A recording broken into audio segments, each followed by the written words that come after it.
Back around 2006 or so, you couldn't go to a gaming website without seeing the term WoW killer being thrown around. It was around this time that new MMORPGs started popping up more frequently than the amount I have to get up to pee at night. What this led to over the next decade or so was a veritable cornucopia of MMORPGs trying to find their audience and take down Blizzard's juggernaut. It didn't work though, as I guess we all know, WoW is still alive and well, and Dragonflight is getting the most praise the game has had in years, Bill Cosby room notwithstanding. Blizzard's doing pretty well for itself. But which of these games actually stood a chance?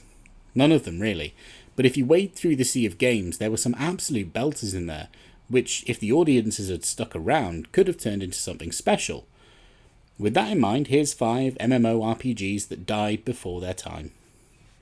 City of Heroes, launching back in 2004, was one of the, if not the first, superhero-based MMORPG, allowing players to craft their own superhero with an extremely robust character creator in terms of costume design. The game had a big focus on PvE. While PvP was available, it wasn't the star of the show.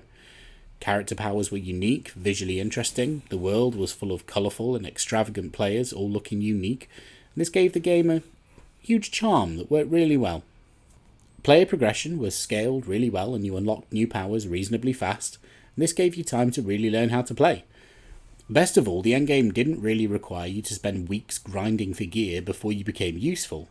Yes, that had benefits, but everyone was useful right from the get-go, and compared to other MMOs at the time, this was pretty unique. The game hit some legal trouble with respect to players being allowed to make characters who looked like licensed heroes from other studios, but that didn't put the game into the ground. Instead, NCSoft opted to simply bin it, while there was still a robust and dedicated player base. There are private servers if you wanted to give this one a go, but come on, revive this beast and capitalise on Marvel's frequently crap game releases. The Matrix Online is a little bit of a selfish one for me. I'm a huge fan of The Matrix, so in 2005, when I was able to pick up a game that let me jump into the world of The Matrix, my favourite movie, I was stoked. You took on the role of a Red Pill, a recently awakened human, customise a character from a bevy of leather outfits and long coats, to unleash your inner mid-90s Matrix fantasies. Look, combat wasn't amazing. There wasn't really proper bullet time, it was janky as hell, but man, it had charm. Tons of really unique characters, player outfits were all distinct, and the server communities were tight and close-knit. I love how it tried to continue the stories of the Matrix characters and featured new story elements with patches while active. It's a shame though that it wasn't canon. However, unfortunately, a dwindling player base and lackluster performance of the Matrix sequels led to its shutdown in 2009. You don't need to bring this one back, Matrix 4 was enough disappointment for this decade, but it was cool. Marvel Heroes, another superhero MMO, a little bit different this time though, a fully licensed MMO, and Diablo-like in the Marvel universe of superheroes. No character creator in this one, instead you picked from a starting hero and unlocked more later down the line. This had its ups and downs. On the one hand, it was free to play, which meant that you could spend a ludicrous amount of money on costumes and heroes. On the other hand, you could earn all the heroes in the game with currency earned in-game. Not so much with the costumes, though. This thing was cool, from what I remember. I mained Cable for quite a while, made it to endgame, had a blast. The Diablo-style gameplay was tight, and the stories could have been ripped straight out of a comic book. The community wasn't as tight as other MMOs, being more of a shared universe. It didn't really push people to make lasting relationships, but gameplay was tight, refined, and the universe was really cool. Unfortunately, this was a casualty of the Disney acquisition of Marvel's properties, and the development team were let go pretty much without pay or benefits a month before they were supposed to, after Gazillion was forced into liquidation. Not great. Unfortunately, I've also not been able to find a private server for this one, as I'd kind of like to revisit it. If there was ever an MMO that threw around the WoW killer term, it was WildStar. A very similar art style and race design, but very unique in terms of gameplay. This one was a sci-fi themed MMO with a sort of Wild West vibe going on, and it popularised the use of big telegraphed attacks, mixed with near-action combat that required you to place your abilities in the right position to damage the enemy. It was really new for the genre and unique. This one launched with a lot of promise, so much potential, and probably still to this day the best implementation of player housing in MMO history, giving every player a plot of their own with loads of customization, placement options and furniture available. But it suffered from some narrow-minded development issues.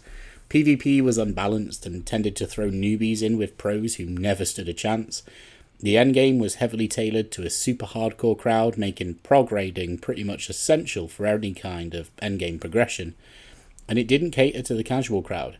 It had plenty of bugs and almost seemed like a casualty of the free-to-play craze. This was just kind of getting started around that time, and, well, why play WildStar when other things were free? Full of systems that just didn't work, but also full of charm, whimsy, a kick-ass art style, and difficulty that even Chuck Norris wouldn't be able to beat. However, a lot of systems here that didn't work do work now. Let's see a revival. Not to discredit the Old Republic. It's cool, especially now it's had many years of new content added, but Star Wars Galaxies, in its prime, was a force to be reckoned with. The most authentic Star Wars experience you could imagine. Want to just play music in a cantina? Go for it. It really let you run with your own fantasy. Your character had a saga, and you wrote it. Be what you want to be in this galaxy and see how the world takes it. Communities were strong, and the game world was rich with lore and exploration. You couldn't even play as a Jedi, not right away. You had to have your character learn it through a grueling and extensive series of quests that demanded time and commitment. Much like the Galactic Empire era that it was set in, Jedi were rare and a sight to behold. Unfortunately though, the developers opted to revamp the game and in one patch managed to alienate most of their player base, adding Jedi as a selectable class right at the start of the game, invalidating the effort spent by players who earned it, and adding action-style combat. Players unsubscribed in droves, and the game trailed off into obscurity, ultimately being canned by the publisher. There are private servers where you can relive the glory days of this MMO, but it's just not quite the same as it was in its heyday, of course. I can't see anything ever happening with this one with the Old Republic going strong. Shame. It was really good. Anyway, that's enough from me on this. Hope you liked this one. If you did, why not subscribe for more stuff like this?